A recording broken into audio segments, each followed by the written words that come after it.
It's a couple of minutes after 4 in the afternoon in Newcastle, Australia. It is just after 5 in the morning, Manchester, England. And this is the only place in the world where we say, can a team win 5 straight titles in the modern era? That question will be answered very shortly, because it is the Sideline Chat podcast, the one-stop shop for rugby league. Along with Mark Henry, I'm Connor Marcellus, and today we wrap up our 2023 Betfred Super League with the final 4 teams in this list, including the defending champions for the 4th year in a row, weird to say. But before we get into that, I want to actually talk a little about what's going forward with the IMG reforms. Through Love Rugby League, there's apparently new requirements going forward for Category A licenses. That being, if you want a Category A license, which is essentially saying you will have diplomatic immunity from relegation if you get a Class A license, you must have a women's team. Yeah, right. Okay, that's something very interesting. We only touched about this a couple of weeks ago when we were talking about the Castleford and that lineups. That's exactly the case. So more criteria for Category A licenses in the licensing era that is set to return in 2025. And apparently, it's not just a women's team, but also it would include physical disability and a learning disability team. Wheelchair teams also part of the criteria. So more teams you have in these areas is supporting local communities, and that the more chances you're going to be staying in the top flight with basically diplomatic immunity. So far, 6 clubs guaranteed to be in the Women's Super League in 2024. Currently, Huddersfield, Leeds, St Helens, Warrington, and the Wigan Warriors. York, the only non-Super League team to currently have a Super League side in the women's division. Oh, there you go. I thought Salford had a women's team in the division. It might have been last season. They might have not got one yet for this season. But the final 2 spots, because they're talking about cutting it from 12 teams down to 8 in Group 1. Barrow, Bradford, Castleford, Featherstone, Lee, and Salford will all battle it out to earn the final 2 spots in the Women's Super League. That's what they're talking about going forward. Rather than having 2 groups of 6, they're actually going to have 1 group of 8 with 6 teams already confirmed to be in the top flight of the women's game, with the final 2 spots up for grabs. Very interesting there. So there'll be a lot of pressure on teams to make the licensing to perform rules well enough to be and meet certain requirements that they can actually push for a Category A license. Yes, that's what I was trying to spit out. So another way this is going to work, there's going to be 8 Category A licenses and there's going to be 4 Category B. So if you're one of those 8 sides that's got the Category A license that's meeting every requirement IMG and the RFL have agreed to, then that's what's going to look like moving forward. Not relegated, but Category B, you're going to have the uphill battle. So I can already think of maybe 5 or 6 clubs that are more than likely going to end up with a Category A license. Let me guess. St Helens, yes, Wigan. St Helens, Wigan, Warrington, Leeds, the Castellan Dragons. Though they don't have a women's side, they are... Not yet. Not as of yet, but they are the only French team in the Super League division at this moment. So, but they don't meet the requirements. They won't get the license. But they're also part of a key growth area in France. So I would be under no disillusion that they wouldn't get a Category A license. Yeah, you just never know. But all those other clubs you mentioned, the Warriors, the Wolves, the Rhinos, St Helens, they will get a Category A license. So that's really going to paint a target on a whole host of other clubs. Castleford, Salford, the Holes would probably be feeling a little bit of pressure at the moment. Lee, well, as we were saying last week, they're just the joke at the moment, or the butt of all jokes. But that is something to keep in mind as we do jump now into the part 3 of our 2023 preview series a couple of weeks before round 1, and we look at the reigning champions St Helens, who have not been knocked off their perch in the last 4 years. 4 years in a row. That is an unbelievable record. The first time to go 4 in a row. They've rewritten history books. They've been flawless over the last few years. Like very, very minimal mistakes, and it just showed last year again why they are the top side in the Super League at present. They have just absolutely blitzed Super League once again. And I thought they were going to struggle a little bit last year because they They did that massive achievement, going 3 in a row. They equaled the Leeds Ryan side of 2007 to 9. And I thought, all right, well, this is probably the year that there's sort of a bit of a fall off. They mightn't be as competitive as they were, only for that to blow up completely in my face. They did not drop from first at all. Yeah, After right. April Fool's Day, they have been at top of the table, regardless of the losses they did incur after that date. They ended up suffering a further 4 losses after round 6, but they just stayed the whole year in league leaders' position. Could have been consistent. That's what all it is. Consistency is key in rugby league, and that makes them, or makes the team stay on top. 21-6 record from 27 rounds, I would say that is more than consistent. And given the fact they lost Lewis Dodd after Good Friday, and they lost Alex Walmsley, 2 key players in the St. Helens lineup, one who's given the reins to be the first choice scrum half, the other probably the best forward in the world, losing him not that far out from the playoffs, and it's just like, yeah, okay. So we lost our best half, and we lost our best front rower.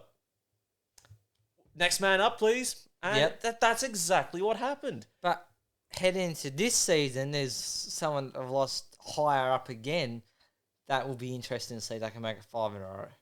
Well, going 4 in a row was achievement enough. It's unbelievable. We just can't not sing the praises of St. Helens at the moment. I mean, probably 95% of the people watching or not watching or listening, they'll actually hate St. Helens. Just hate the success that they have just been able to stay at the top for 4 straight years. They've been champions for more than 1,200 days or close to it at this point in time. Crazy, absolutely crazy. Never ever will we probably see this again in our lifetime. There's going to be more books, I reckon. Once this period is over, there will be books about this period of the game in Super League, about the mighty Red V of St. Helens that stood over all. First, they won their first title in 5 years. Cool, nothing much to write about. Then they went back to back. It's like, okay, cool achievement, bro. Then they win 3 in a row, and it's just like, you're literally just matched with the best Super League side that went 3 in a row a generation earlier. Then it's just like, you seriously went 4 in a row?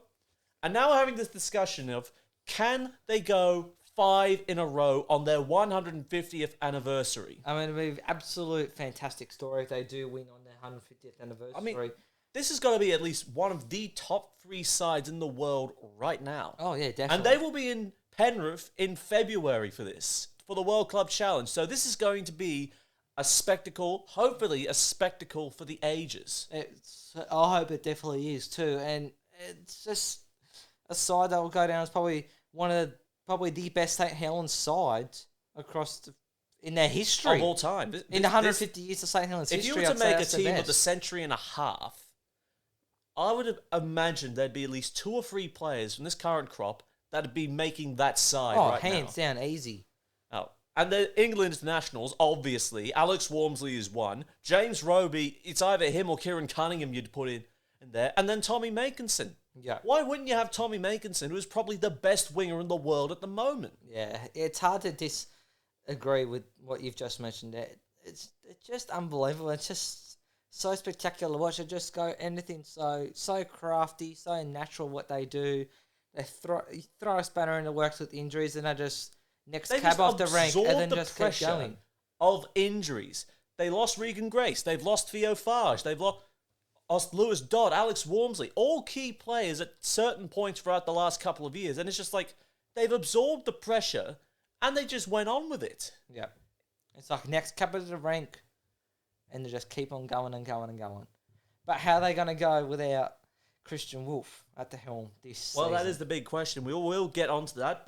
Best player, Jack Wellesby. This bloke is just unbelievable. This kid, he's only been in the top flight for less than 5 years, and he's already got 3 rings to his name. That is unbelievable. 3 champion rings on his fingers in 3 different positions. Centre in 2020.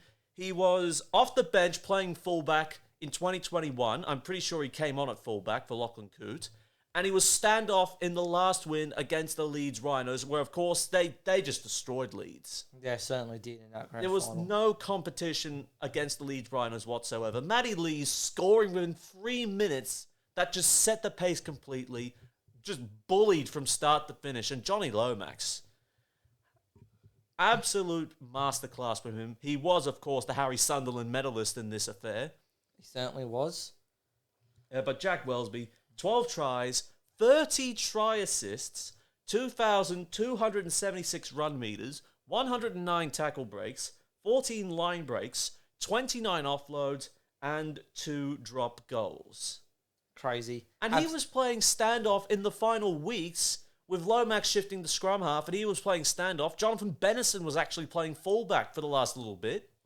Yeah, it was a bit of an unplanned thing going for him at the back end of the season, but it seems so... It just worked out for them. Yeah. It just absolutely worked out for them. No matter how many injuries they suffered, and they have suffered some key injuries, they just absorb the pressure and move on. Now, there is a couple of readjustments to the St. Helens roster with departures. Josh Sim, after spending a little bit of time in and around this champion side, he will now leave the club, linking up with Wynnum Manly in the Host Plus Cup up in Queensland. Regan Grace, unfortunately defecting to Rugby Union, joining the Racing 92 club. Rio Osei Aom Wombo Corkill will be joining the Barrow Raiders. It's a mouthful to say. Tom Nisbet also departed the club. Future destination yet to be determined. Who was that for? Tom Nisbet? Yep. Lee Leopards alongside Aaron Smith. Well, why am I not surprised he's at the Lee Leopards? And of course, it's hard to say what's going on with Aaron Smith these days, whether it's just continuously signing on loan for Lee from St. Helens, or is he still part of that same setup? Doesn't say that, according to this, it doesn't say that he's on loan. It just says that both Aaron Smith and Tom Nisbet are going to the Lee Leopards. Well, there you go. Tom Nisbet is a Leopard in 2023. But on the signing front, they've really only made 2 with Wesley Bruins from South Sydney Rabbitohs and T. Richardson from the Barrow Raiders on a loan deal. Well, but why make changes to a team that is so, what would you say, perfected? Well, St. Helens, I think at this point, they have learned to get away with minimal recruitment drives. And we see teams anywhere in the world, of all the 29 teams in the first grade A division, we see teams go on massive signing sprees and they don't work out. Yeah. But then you see the really great sides, and this is a really great side right here. They can get away with maybe 1 or 2 depth signatures, maybe unearth a new talent here or there, because they've just prioritized and developed this elite talent right here. Alex Wormsley, 10 years ago, he was a shrewd signing from the Batley Bulldogs. Now he's the best front rower in the world. Then you get Tommy Makinson, Johnny Lomax, James Roby, loyal servants who have played with this club for their lifetime. And they have paid back that loyalty with silverware. Multiple silverware. On multiple occasions, yes. Now, the champions, they will not be playing round 1. Of course, we touched on this 2 weeks ago. Because they will be in Sydney for the World Club Challenge. So their round 1 fixture against Huddersfield will not go ahead at this point. It'll be rearranged at a later date. But they're 5 games into the season. First up, against the Castlewood Tigers. That will be their first Channel 4 appearance on round 2. A grand final rematch with the Leeds Rhinos booked in for round 3 on Sky Sports. Round 4 up against the Lee Leopards. Yeah, right. We'll see how that one will go. Round 5 up against Hull FC before rounding out round 6 again against the Huddersfield Giants, where they will actually play. So technically their first game, like a that fixture's still going to get rearranged. Yeah, I know that, but still, if there'll actually be time for that to be rearranged. I'd say it would be. They'll probably might just have it a midweek game instead. That would be a big ask. Potentially, I could be wrong. But looking at the 5 games they will be playing, they're pretty much all winnable. Probably see. Well, in saying that, the travel to Australia will take it out of them. Oh yeah, they'll play. Of course, they'll play a trial match against St George Illawarra if the Dragons actually take the field. Yes, we will. And they will play the World Club Challenge for the first time in 4 years against the Penrith Panthers again if they also take the field, which they will. Hopefully. Anyway, that's another story for another day. It will be, but the travel is going to knock them about for 6, I reckon. Now, realistically, I can probably see 4-1, if not 5-0. But I have to be realistic with the fatigue factor in this. Yeah, Of course, Wigan, they played twice. Ice in 2018 out here, they played a Super League game against Hull before facing the Rabbitohs in an international doubleheader during the pre-season. And they were able to go on and become champions, but that travel will knock them about a bit. Yeah, it definitely will be. And it's like a day. Well, Australia's like nearly a day ahead, so travel and fatigue will be a big issue for St Helens. But a side like them, they could probably bounce back in probably a week or two, possibly. We'll see how this one plays out, because I think St Helens will be vulnerable, and I'm not saying that because that's this bullshitting here, because I said that last year and I was proven completely wrong. This time, I genuinely reckon there are 2 or 3 teams ready to really take the champions head on. Yeah, such as Wigan. Paul Wellens coming in first new coach, of course, going through Justin Holbrook and Christian Wolf within the last 6 years. So a St Helens legend in his own right, multiple grand final winner with the Red V coming in, assistant coach for some time as well. So it's pretty much been a smooth transition for the Saints. It certainly has been. Going from 2 coaches and they still managed to bring home silverware. That's a pretty impressive feat. I expect little difference in the way St Helens play the game. It'll be as professional as you can imagine, defensively rugged, and then of course flamboyance in attack with some very powerful try scorers in that lineup. I have to agree with you there. One thing they will have going for them with all this fatigue and hangover from big tournaments and challenges, they will get Lewis Dodd and Alex Wormsley back early on. So that's good news, is that they practically gain players back from injury. It's just a matter of trying to keep this unit together. Yeah. Overall, I think I'm just going to say it here. I think they will go 5 in a row. But to do so, they're going to have to take the long road round. I reckon they're not going to get a top 2 finish this year. You don't think? No, I think they will have to play from outside the top 2 in order to get to Old Trafford and lift the trophy for a 5th year running before it all will probably collapse in a heap in 2024. Fair enough. And James Roby. A lot of speculation. He's playing on this year after leading St Helens to a 4th consecutive title. Could he play 1 year too long? Maybe. You just have to wait and see. He is getting on a bit, but he's still a bloody good talent, though. Oh, he is. He Age is. shall not weary them, as they say. Well, that's what Ray Warren said about Brad Fittler. Yeah. So last year, St Helens finished first on the table and were crowned champions of the Betfred Super League. This year, I've said they're going to have to play it the wrong road.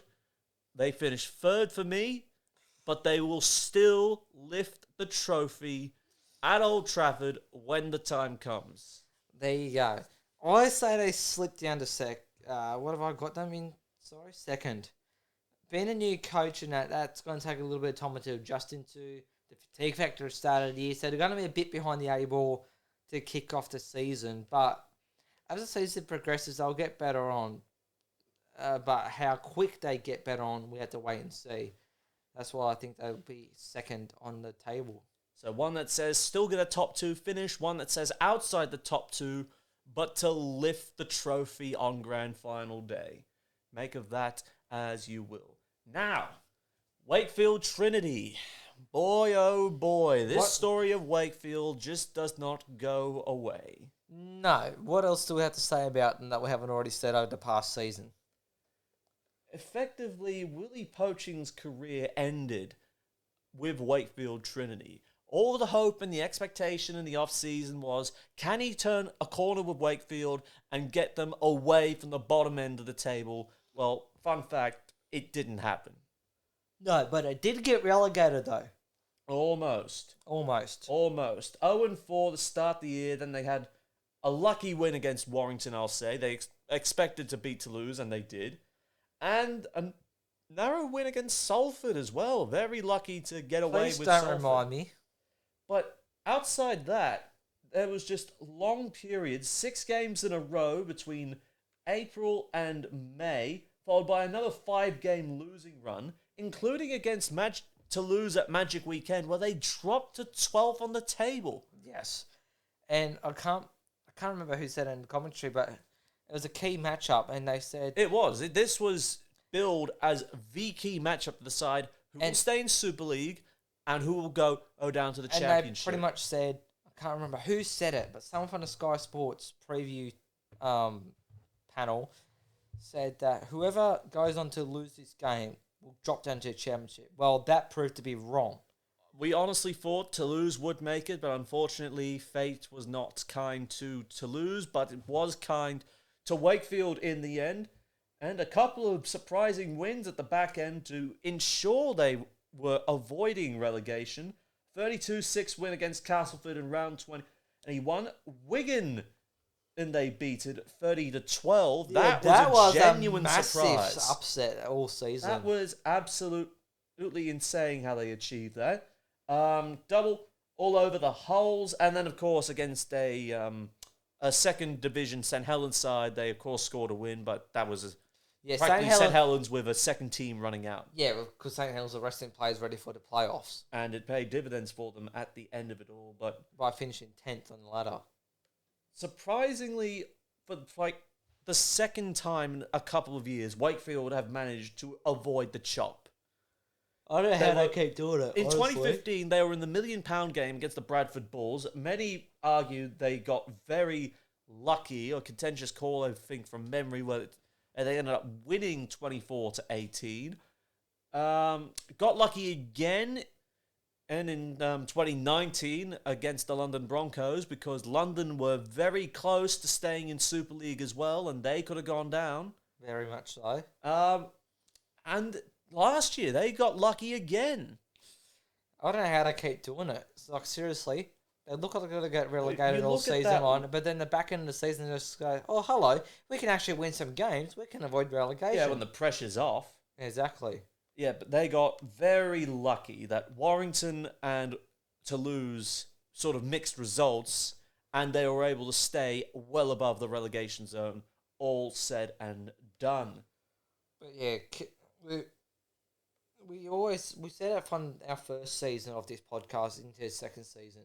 Can they continue that back end of the season form into the start of this season? Well, that definitely didn't happen last season. There was a shining light, I'll say, for Wakefield in another year of woe that cost another head coach. Lewis Murphy. Remember the name because he was Wakefield's best player in 2022. 17 tries, 4 try assists, 2,090 running meters, 62 tackle breaks, 20 line breaks, and 10 offloads. Very impressive. He is a young gun, and like you said, shining light for Wakefield. Let's hope he can continue that heading into this season. Well, promoted from jumper 27 up to 23 in the off-season, and with the rolling squad number announcements Wakefield were doing across the Christmas season, if Wakefield want to stay in the top flight, they have to keep young talent like this, because I would imagine that there's literally every single club that is a guaranteed to stay in the top flight is looking at Lewis Murphy and thinking, we can give you much cleaner ball than what you're getting at Wakefield at the moment, and we can turn you into an absolute England superstar. So yeah, the team like a St Helens or Wigan Warriors and that top exactly teams like that, they can turn. Well, not even Saints or Wigan. Anyone else, literally anyone else. You put Lewis Murphy into literally every single Super League side, he will turn into an absolute superstar. Including the Lee Leopards. Maybe not Lee, but... then it's not every single side then. In a Huddersfield jumper. You put him in a Hull FC jumper if they're playing good. Hull KR, it's the same story.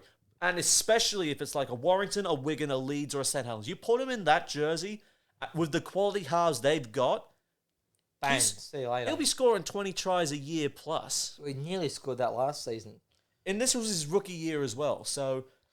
risk of second-year syndrome. There's always that concern. But 17 tries in your first rookie season, that is a freaking solid effort. It is a solid effort, I will say that. Now, there has been a bit of readjustment, a clean out of personnel at the Be Well Support Stadium. Unfortunately, it has cost loyal servants of the club, Tom Johnston, and their only England international for a time, but unfortunately injury prone as well, a finisher in his own right, will leave to join the Catalan Dragons, whilst captain Jacob Miller will depart for West Yorkshire's pastures of the Cassava Tigers. Sad to see him go, really. Very much so. Big blow. Yeah, very big blow there. And there's plenty of others that have gone out too. Bill Tupou, medical retirement after ongoing injuries. Brad Walker, departing for the Keighley Cougars. David Fafita, finally in recent days, his future has been announced. He will play for the Entrance Tigers in local rugby league in and around the Newcastle area. Is it or was it the Entrance over in England? The Entrance Tigers. It is the one over here in Australia? Yes. Okay. Yes. David Fafita, not Gold Coast David Fafita. It is the brother of Andrew Fafita, David Fafita. Yes. Despite the fact that they're all related from memory. Don't think so. Yeah, I believe they are actually all related from memory. I don't think that David Fafita on the Titans isn't related to the Andrew and I could look David it up. Fafita. I could look it up. The Rugby League Pro. Jojo Fafita and David Fafita from the Titans are related. I could look this up. Just give me a second to just find it right here. But while you're going through that, I'll mention the Inns. They have signed Sammy Sonny Lange from the Catalans Dragons, run off Tony from the Canterbury Bulldogs, Kevin Proctor from a free agent, and Morgan Hang on, there's Smith still more from departures as well. Rovers. Yep, You jumped all the departures. Is off of that. James Batchelor over his left for Hull KR. Carl Evans, after joining from Doncaster 50 earlier in the year, he's two's left for the Featherstone Rovers. Sadiq Adebayi's joined the Keighley Cougars. Yusuf Aiden also heading to the Robins, with Thomas Mins and Tinarau Arona yet to be confirmed, though I think the latter in Arona has retired. There you go. Shall I mention the Inns again? And finally, with Jamie Shaw returning to Hollisey. Now you can do the gains. Okay. Remember the process, man. Sorry.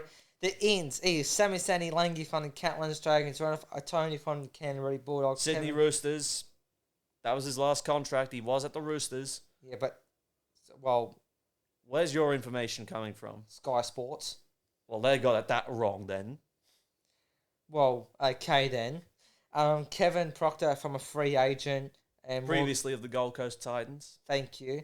And Morgan Smith from the Featherstone Rovers. As well as gaining, of course, George Tafua from Manly and Josh Bowden from Hull FC in the middle of last year. So George Tafua was a bit of an interesting signing.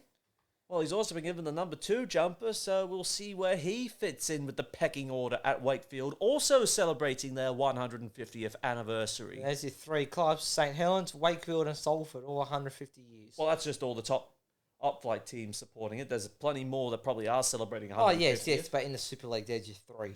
Now, Wakefield, this is where the rub of the green really hurts them in their first 5 rounds. And a home game against the Catalan Dragons, though it will be heavily restricted on attendance with the North Stand still going on at this point in time. Yes.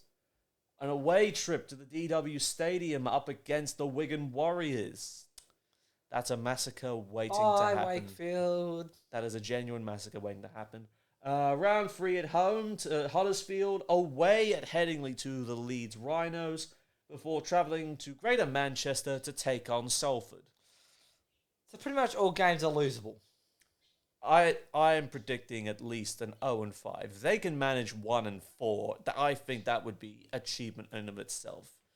Now, from Willie Poaching to Mark Applegarth, first-time head coach of probably the team most widely tipped alongside Lee to get relegated. Jeez, does that really surprise you at all?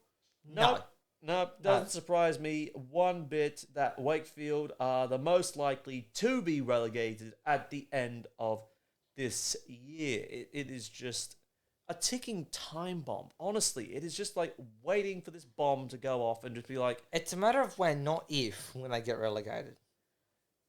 Sorry, I got that the wrong way. It's a matter of if, not when. Yes, exactly. Because they have No, sorry, it's a matter of when, not if. Sorry. Are you going to get this right at all? I don't really sit down and edit this. Only the bits I want edited out here. But if it makes anything that you who sound like a moron while doing this, trying to articulate your point. I might as well just bloody leave it in. We're semi-professionals, but if I really want to go professional with this gig, I'm going to have to start cutting you out. Or idiot alerts up at the start of every podcast before we start, warning. The following program is classified I for idiot because one of the hosts is an idiot.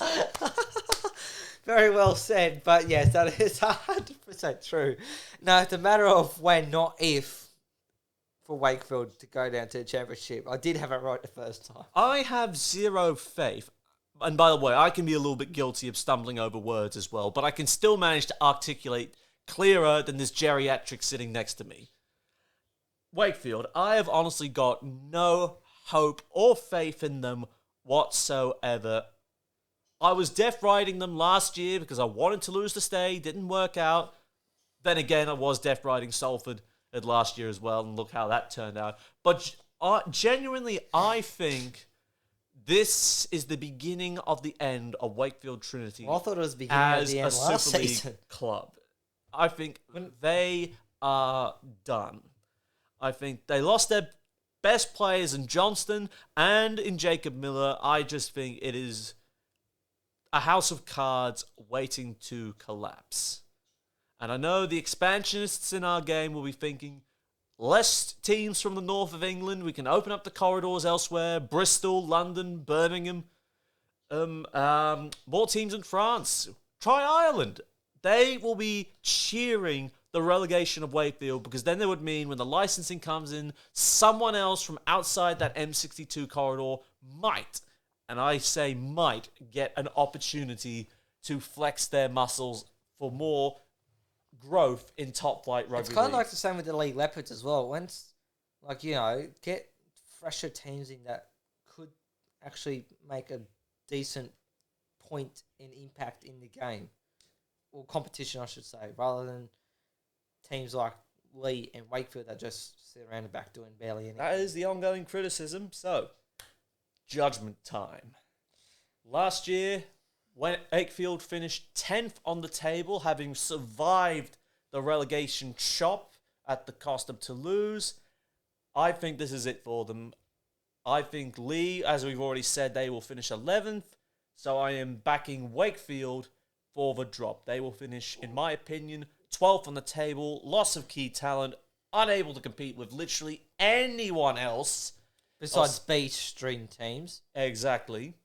They can't beat they can't beat St. Helens, they can't beat Wigan, Warrington, or you think they can't beat Warrington, but yeah, well, last year Warrington was a different story. Last year, yeah. But we'll see how that one plans out for them. But against the top sides and the top players that are well assembled, well coached, Wakefield ain't that, Chief. No. They are done. It is Championship 24 for them. Well, I've got them sitting at finishing 10th, but I do have Hull FC finishing 11th and Lee last. So, but it's going to be an interesting battle because I reckon out of those three, it's going to be very, very tight. Like, I'd say it might be even a win in it to determine who's going to get relegated out of my bottom three of Wakefield, Hull FC, and Lee. But yes, Wakefield in 10th for me. So, either bottom of the table or bye-bye, Wakefield Trinity. Now, moving things along, the Warrington Wolves 2022 campaign. Honestly, if there was a word to describe it, disaster. This was a dead-set disaster that plagued Daryl Powell in his first year. It's like announcing a comeback like in your 60s to mark your 40th anniversary of your career. Yes. Just don't do it. Exactly. But they've got their team, like they had, did have the team. They've got like some superstar players in that team, but they couldn't do anything. And I think they pretty much dropped off, about mid-season, am I correct? Well, this, for Warrington, not even halfway through, just literally within the first month, they dropped. This false dawn of Daryl Powell coming, even I bought into the hype. I had them finishing first and in the grand final, going down to St. Severely Helens. backflipped in your face, did it not? Yeah, it did. Oh, no, I actually had Warrington Catalan grand final, but Warrington, I think, Warrington in the grand final regardless. And honestly, they look good for the first 3 weeks, but you don't win grand finals in the first 3 weeks. No, you certainly don't. Because after that loss to the Catalan Dragons, it just went downhill fast. 4-game losing run until they knocked off Salford, a narrow loss to Hull FC on Easter Monday, a win against Huddersfield the week after, but 5-game losing run between rounds 11 and 15, then another a 4-game losing run compounded by another 3-game losing loss. They just did not perform whatsoever. No, they certainly didn't. I had them, correct me if I'm wrong, I believe they did have them predicted about near the bottom of the table. And I said an injury-plagued season. Well, it wasn't quite injury-plagued, but they were down at the bottom of the table. It was just an absolute disaster. They looked like they could win games, but then sides just overpowered them in the final 20 minutes. They faded out so hard, even Vanilla Ice could see through. Yeah, but true. That's 100% true, though. Don't know why I said that. It just rolled off the foot. Or it's just circling around my head. That's what you get with me half the time. But it was an absolute disaster for Warrington. Bare bones. And this was a side, Ratchford, Widdop, Williams, Darryl Clark as your spine. Very experienced player. Josh Charnley was one of the men on the wings. You had a forward pack with the likes of Joe Philbin, Mike Cooper, Toby King in the backs. And even when picking up Matt Duffy partway through the end of last year, it still didn't change anything. No, it certainly didn't. I don't know what the hell got into Warrington last season, but they were severely wanted to turn around. They were severely outgunned from every single direction. You would think Warrington would have played better. They didn't. They just sucked ass. Yeah. But, like you said, they were in winnable games, but then they just somehow managed to fall asleep. Like the Tigers over here in Australia. It was embarrassing. Embarrassing's an understatement. Well, I'm pretty sure Darryl Powell would have a full arsenal of words to describe 2022 with the Warrington Wolves. Best player. It's for me, I felt it was slim pickings half of the time, but Toby King stood George out Williams. Yeah. I honestly think George Williams. I was struggling to think about it, but this is what I've settled with. In a bad year for Warrington, 8 tries, 21 try assists, 2,402 run meters, 75 tackle breaks, 11 line breaks, and 28 offloads. It's not the best of stats out of the other best players from other teams, but it's probably the best stats from Warrington. I mean, it pales in comparison. We literally ran off Jack Wellesby's stats earlier in the piece. In comparison to Williams at both halves, Wellesby was the better one. Well, Wellesby's a fullback mainly, but he was playing in the halves. But George Williams, and I know people criticised him being picked for England by Sean Wayne because it's all the ex-Wigan players that get at the rub of the green, or even the current Wigan players as well. Well, I watched that semi-final in London with my bare eyes, and I saw George Williams was literally kicking and screaming, dragging England into that semi-final, keeping them alive against Samoa. Yeah. Had he had this total control and golden point extra time, England could have won that, but shoulda, woulda, coulda at the end of it all. That was an absolute cracker game, mind you. It was. It absolutely was. And Williams was the difference. He was the one who made the break that set up the match-leveling play right there. At the key moment, to set up Tommy Makinson for the match-leveling goal. He was that difference.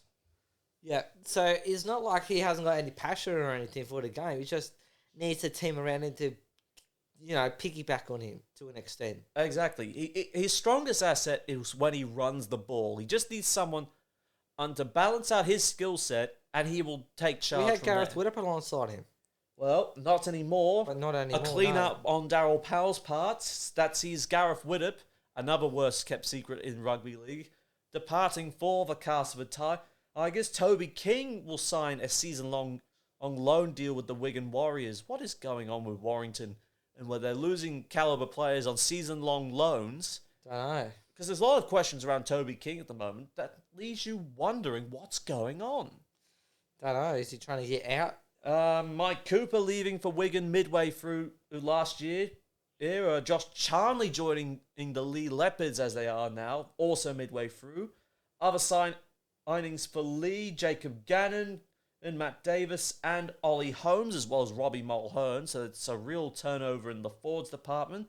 Ellis Longstaff will sign for Salford on a year-long on loan. Billy Magoulias let partway through the middle of last year, whilst Jason Clark left for Limoux in the French Elite Championship, and Kyle Amor linked up with the Widnes Vikings. I believe we've covered all the parties there. Yep, but they have signed some 3 big names on Catalan Dragons in Sam Castellano, Gil Dudson and Josh Drinkwater. Also Josh McGuire from the St. George Illawarra Dragons and Paul Vaughan from the Canterbury Bulldogs. And Matthew Russell from Toulouse Olympique. On top of the signings of Duffy from the Dogs Yes. mid-year, and Matty Nicholson from the Wigan Warriors also in the mid-year, and Tom McKaylee from the West Tigers, also another mid-year signing that have now found themselves solidly in the forward pack. Some have said this is like another Dad's Army forward pack with aging forwards like Dudson, Maguire, and Cassiano, practically in their 30s by this point. Pretty much. Sounds a bit too familiar for me, if you ask me. A little bit. It definitely is, but we'll see how they bounce back. First up, a good test for them. Opening the season for the second year in a row against the Leeds Rhinos at the Hallowell Jones Stadium. So it's always good to match yourself up against the grand finalists. But we need to see what Warrington side turns up. An away trip against Huddersfield for round 2. The Giants will be well rested for that game, having not played in round 1. Back at home against Salford before on the road against Hull KR before hosting Lee in their 3rd home game of the year. That should be a winnable game. Well, I think there's probably at least 2 winnable games for Warrington here and 3 real tosses of a coin, depending which side of the Warrington Wolves rocks up. Yeah, that's a good point there. Warrington were disappointing through 2022. There's nothing about that. And Darryl Powell, I would have to say, he has recruited well. Despite all the aging players, he has recruited some key players. Josh Drinkwater, I think, really hungry to prove himself after being basically shafted at Catalan. Which is unfair because he had a pretty solid season for Catalans. Well, he was leading try. He had the most try assists for them in 2021, and I think many people would say that was really James Maloney's influence, just letting Drinkwater run the show, whilst he just steadied the ship. And of course, you saw how Catalan did without Maloney. He running 4th on the table. Still a good effort, but they didn't get back to the grand final. No, which everyone And I would say too. Drinkwater would have been made the scapegoat for that. Injury, form concerns, priorities of Mitchell Pearce and Tyrone May in the halves, which... a bit inconsistent in the halves partner for Josh Drinkwater there. But I think Darryl Powell and that whole Warrington squad, those that remain, will want to really make a statement in 2023. They were humiliated last year, and I think they're going to be hungry. And that's good. You should be hungry to do better than what you did, especially if it was a year of atrociousness. The year of hell, basically, yeah. The year from hell. But we've seen sides bounce back very, very quickly. Oh, yes, we have. And I think Warrington will do exactly that. They will bounce back very fast. A good test, grand finalists, some hopefuls for the grand final, I would say, in Huddersfield. And some winnable games in there as well for a good start, but they have to keep consistent with it. Yes. Consistency is key in rugby league. I've said it with St. Helens. And I reckon Drinkwater will be exactly what George Williams needs. They'll complement each other very nicely, and I think you'll see Warrington return to the playoffs in sure order. Last year, Warrington finished an embarrassing 11th on the table, just avoiding relegation, though that was done very handedly. I'm going to promote them. I'm going to say they finish 5th on the table. Wow. A huge improvement. That is a massive improvement. Not only will they hypothetically face Leeds in round 1, well they are, but another hypothetical matchup for the playoffs in the top 6, if you have been paying attention. And of course, we will publish our full ladders at the end of this show. I've got them finishing 9th. A bit of an improvement, but... Mid-tables, essentially. Yeah. it's just yes, they have recruited well, like with Drinkwater, Dudson, and Cassiano and the likes, but losing some experienced players like Widdop losing Widdop, I think, would be a big of a loss. And Toby Keane on a loan deal too. He was he was a pretty solid player for Warrington last season. So He's dynamic, offloading king, yes. essentially. No pun intended. But yeah, so I think Warrington will finish ninth. yeah, I think there's something about the culture at Warrington that needs to be solved about why players want to take loan deals, if they've signed long-term contracts. Are you in the future of the club? Are you not? But if they can perform well, and if they manage to make a semi-finals appearance, or even get to the grand final and win it, I think they could do it. But because already declared them champions, we'll wait and see how that goes out. But one that says mid-table improvement, one that says playoffs ready. Very well. And finally, we have the Wigan Warriors, really one of the big success stories in 2022. They certainly were a big success story. It's a pity they couldn't go all the way to the grand final, though. Really a turnaround attacking-wise. Many criticised Adrian Lamb for going stale in 2021 and really losing that tight elimination final to the Leeds Rhinos 8-0. Attack was the priority for Matty Pete in his first year, and attack, holy shit. Did Wigan... Jai Field, Bevan French. Did Wigan attack, or did Wigan attack? Yeah, exactly right. Jai Field and Bevan French are unbelievable. Try-scoring weapons. Name one game the Wigan Warriors played throughout the 2022 season where you didn't find either one of those two on the try-scorers sheet. Not from the top of my head, I can't. Well, actually, probably a couple. I'm going to put this to the test of the games they were able to play. I'm going to look them up, courtesy of the Rugby League Project. I know there were some games where they didn't play at all, but there were, they did play but didn't score. But I can't remember a game that... In 2022, Bevan French played 24 out of a possible... 27? Let's call it 28 games. So it's 24 out of a possible 28 games he played. Jai Field, on the other hand. Jai Field for Wigan in 2022, 30. Well, I think this is League and Challenge Cup as well. Right here. But he played a total of 30 games right here. So let's just take a look. Rounds 1 through to 7, no trouble. And then 8 didn't play round 12. And then 14 all the way through to 27 and the semi-final. So pretty much every single game, barring the one game he didn't play. And of course he did play in the quarterfinal, semi-final, and the Challenge Cup final, where he also scored a try there as well. Well, what game was it where he had how many tries did he rack up? Was it 3 or 4, maybe 5 tries in a match? That was Bevan French. Oh, sorry, Bevan French. He didn't come in until about round 7, and it seemingly didn't miss a single game after that. I know there was a game where he had multiple tries, like 4 or 5 tries. 7 tries in a match for Bevan French. He was taken off before he could get to 10 because he didn't want to... they didn't want Ellery Hanley's record of 10 tries to be broken in a single match. Which... It sucks in a way because he could have potentially done it, but anyway. Field and French was literally on the tip of everyone's tongue in 2022, and I got to give it, they are the best players. First, Bevan French, 31 tries in the season, 16 try assists, 2,307 run meters, 98 tackle breaks, 20 line breaks, and 12 offloads. All you can do is laugh. And then there's Jai Field, 20 tries, 24 try assists, 3,233 run meters, 116 tackle breaks, 30 line breaks, and 11 offloads. Speed helps. 51 tries the Wigan Warriors scored in 2022.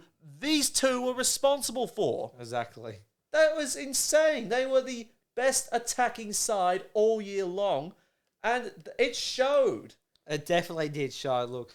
And they've got absolute speed. Like, once they do break that line, they're unstoppable. Another 21-7 record for the Wigan Warriors.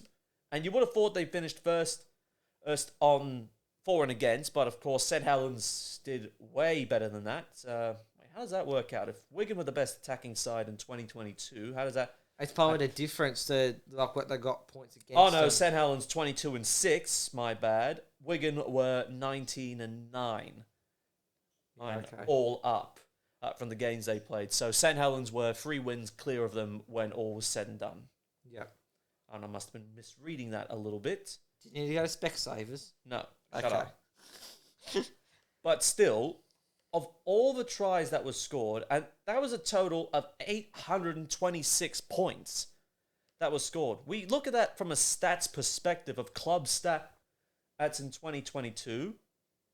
That leaves it at 145 tries Wigan scored. Most tries scored in that year, 51 of them were between 2 players on their own. That's crazy. Absolutely crazy. But it wasn't just Field and French. No. Oh, am I kidding? It was Field and French. A supporting cast, a good supporting cast. Liam Marshall. Harry Smith was a very good one. A clutch halfback when you needed him most, especially early on in those really tight games against Toulouse, for instance. Yes. It's match-winning drop goal right there. Cade Cast had a good year, but just attack, attack, attack. That was the message, and it really reinvigorated Wigan. It certainly did. And once that got that into their heads, they were unstoppable. And I think that's what they were told, knuckled into their heads during pre-season. Attack, attack, attack, attack. No matter if you're winning, you're losing, just attack as much as possible and the points will come. And certainly that was the case. Despite playing a good year and basically you up there, potentially setting up a top 2 grand final showdown with the Saints, it came to a rather dramatic end where the best attacking side was undone by the Leeds Rhinos, who were on their own successful story. Yeah, that was another upset on season. It's just come all of a sudden a crashing end for Wigan after being on a high pretty much for the majority of the season. That was the first time in a few weeks, practically a month almost, but they had managed to score less than 2 tries. Wow. Single digits. That's a First single digits loss. In fact, if we go all the way back, they have not lost. The last 2 times they either scored in single digits or lost with a donut. Round 5 against the Catalan Dragons, where they were blown away 28-0. And then the Good Friday, when they lost 22-4 against the defending champions. Yeah, right. Every other time, they have managed to score well in excess of 3 tries plus. That's unheard of. Like, you look at, like you were just saying that, you look at all the games and to only pinpoint those 3 games that when they didn't score more than a try or more. It's just unbelievable. Now, there has been a couple of readjustments for Wigan in 2023 on the roster front. Matty Nicholson, of course, we covered, left Warrington midway through. Last year, Ollie Partington leaving for the Salford Red Devils, looking for a fresh start elsewhere. Tommy Lualai retiring at the end of the year after a long and decorated career. Zach Hardacre left to join the Leeds Rhinos midway through. Umila Hanley in recent times is now part of the Lee Leopards after rumours going round he was basically training and trialling. That then turned out to a full-time deal. Jake Bibby leaving for Huddersfield. James McDonald also heading to Leeds. John Bateman, this one will really frustrate Wigan fans the most. Leaving for the West Tigers after what seemingly was months of speculation of a return to the NRL. Yes. Sam Halsall also leaving for the Huddersfield Giants, and I believe that's all that is. Yes, and they've only gained 2 players according to Sky Sports. Jake Warder from Huddersfield and Toby King on loan deal from Warrington. As well as picking up Mike Cooper partway through the 2022 season as well. So I now look at the Wigan Warriors backline. After the squad numbers were announced, following Bateman's announcement, I am now looking at the most complete side in 2023 that is the Wigan Warriors. I just can't get past Wigan as the most complete side. Round 1, they will be away at Craven Park for the second year running against Hull KR. Then they got a home game round 2 against Wakefield ill before an away trip to face the Castleford Tigers, at home to the Catalan Dragons before travelling for another Challenge Cup showdown, a repeat of the 2022 final against a much improved Ian Watson coached Huddersfield Giants. Well, I think the second game against Wakefield, was it? Wakefield or Lee that you had in earlier. Was it Wakefield? Yeah, round two. Round two. Game against Wakefield. I reckon that's the 60-plus scoreline right there already. This is shaping up. This could easily be a 5-0 start for Wigan. Or 4-1. But best case scenario, they start 5-0. Yes. Oh, right here, right now. That's honestly how I see this playing out. But I could say 4-1. The Catalans games could put a dent in it. Well, I think the only challenges they're facing in the first 5 rounds, it's either Catalan or it's Huddersfield. Yes, that's Huddersfield in particular, I think I've already said they finished second on the table. But Matty Pete, he will take the most complete Wigan Warriors side. You look at that back line, 1 through to 7. Jai Field, now officially the number 1 on the DW. Bevan French, right wing, wearing 2. Then you look at that back line. Toby King, Jake Wardle, Liam Marshall, Cade Cust, Harry Smith. A lot of young guns in that back line. That is the best back line in Super League. St. Helens have probably claimed to that, but Wigan certainly now have got the best back line in Super League. Look, you got pretty much all of them are young guns, and except for what you say, Liam Marshall. He's an experienced head, but he still can play very well. So he's Marshall is one of Wigan's best try scorers they've got currently at the moment. He has practically been their top try scorer most years, if not Field or French. Field, French, King, Custon, Smith in that 7 are pretty much all young gun players. And still got potential. Losing John Bateman, because I think that would have been infuriating for everyone. Bateman, they thought he would be playing 2023. All the whispers about the NRL, which we always take with a grain of salt. And then it finally came out just not long after Christmas Day, their time, and it's just like, well, that's the worst bloody present you can give us. John Bateman pissing off to the NRL once again. Yeah. If I was Wigan and he wanted to come back over to him, I would say, nah. You've done this to us twice now. We don't want you to do this again. See you later, don't come back. Well, it's the second contract act in the space of a couple of years Bateman's broken. He didn't fulfill his full contract with Canberra after they paid a substantial transfer fee to begin with. And now apparently the word is his new partner he's with wants to move back to Australia. So I don't know where this leaves his daughter, Millie, in all of this, because that was one of the reasons why he wanted to come back to play for Wigan. Even though it covered up his homesickness. Or it was just a rich money offer a Wigan were offering and he couldn't refuse. But the daughter involved as well. Where does that leave her now? I don't know. Is she going to move with him to Australia or is she going to stay in England? What's the deal with her? Because of the new partner that wants to move back to Sydney. I don't know. It is a very confusing time if you're in the mind of John Bateman. Why you're moving? Is it to do with money? Although Tim Sheens is probably paying him a substantial figure to come back. Probably. But in saying that, getting back onto the main point, the Wigan Warriors, I think, are priming for another grand final charge. They'll get Liam Farrell back. The captain will be back on deck earlier in the year, hopefully, so that'll be good news for them. A simplified back row without the hassle of who's coming off the bench, who's going to be in the starting pack. Losing Kai Pearce-Paul at the end of the year, much publicised. He is joining the Newcastle Knights, of course, officially announced. We do know that's happening, but yes, this is going to time up a run perfectly. Last year, the Wigan Warriors finished second on the table and were bundled out in the semi-finals. They are definitely going to do one better, in my opinion.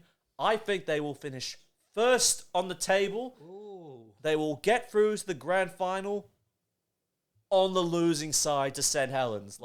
This will be... Jeez, that's biased of you, isn't it? No. I think... Says the one that's wearing a bloody St. Helens home jersey for 2023 as we speak. Shut up. But I think they will get through to the grand final, but the league leaders choke. I think that will certainly happen once again, and they have form against St. Helens. It's losing the last 2 grand finals straight out of 3. So I think this will be another good year for Wigan, but that will be my grand final. Wigan versus St. Helens, the grand final, but Saints to go 5 in a row. Grand final call right there. Okay. Be prepared to go absolute haywire with my very, very bold prediction. Can you say this prediction without the words Salford Red Devils grand final? Well, no, this is where I'm going to think Wigan are going to finish on the ladder first. 8th. What? 8th. You're joking. I just got that feeling that... You're fucking with me, right? Nah. You're absolutely serious. Oh my god. How many times are we going to go through this with you? This is why we put you in RFL therapy, because of these ridiculous... You had Wigan in the bottom half of the table in one of your predictions. Same as Warrington. I believe this was season 1 predictions we're talking here. Come on. We are season 3. Hey, surely you would have learned... But did I not get Warrington right last year about finishing in the bottom half of the table? Come on. That was a lucky guess. But otherwise, my God. Why do you continue to do this? Just the instinct that I think that something major is going to happen at Wigan and they won't be able to recover from it. I call bullshit with you. Like a very key injury to one of the key players and try-scoring weapons. So, I hate calling injuries, but I just got that feeling that there's something that will go dramatically wrong for Wigan and they won't be able to do it. Alright, before we wrap things up, I've called my grand final. I don't think you've called yours yet. What's yours going to be if you haven't already done it? No, I have not done it. I'm actually going to say Huddersfield to be in the grand final. Right. As much as I like to say Salford, I'm not actually going to go Salford, even though you put your team in there. At least yours is more realistic than mine. I'm going to say, actually, Huddersfield and Leeds Rhinos grand final with Huddersfield to come out on top. So you call Huddersfield, Leeds grand final, the Giants to win it all. Yes. All right. So do the double. One that is absolutely written off Wigan insanely. Another one that says in the grand final, but to be another victim of the Saints dynasty that has assembled itself in front of our eyes. Well, on that note, and with Mark booked in for some more RFL therapy next week, although we are doing NRL next week, it is full time here from us. If you liked this part, not Mark, make sure you leave us a like, hit that subscribe button, and click the bell for notifications so you never miss a week of rugby league. Don't forget to give us a follow on our social media pages. It's on Facebook, on Instagram at Sideline Chat. On Twitter, it is at Sideline Chat RL. Our hashtag, as well as SideChatYT. Birds Are Us, run by Mark Henry, will be on later in the month in February. Hope you enjoyed this part, and we'll be back next week with part 1 of our 2023 NRL previews. We are getting a lot closer to the March 2 kickoff and the Super League kickoff not too far away. Along with Mark Henry, founder of Flipping You Off, I'm Connor Marcellus, and you have been listening to the Sideline Chat. We'll see you next week. See you folks, have a good one.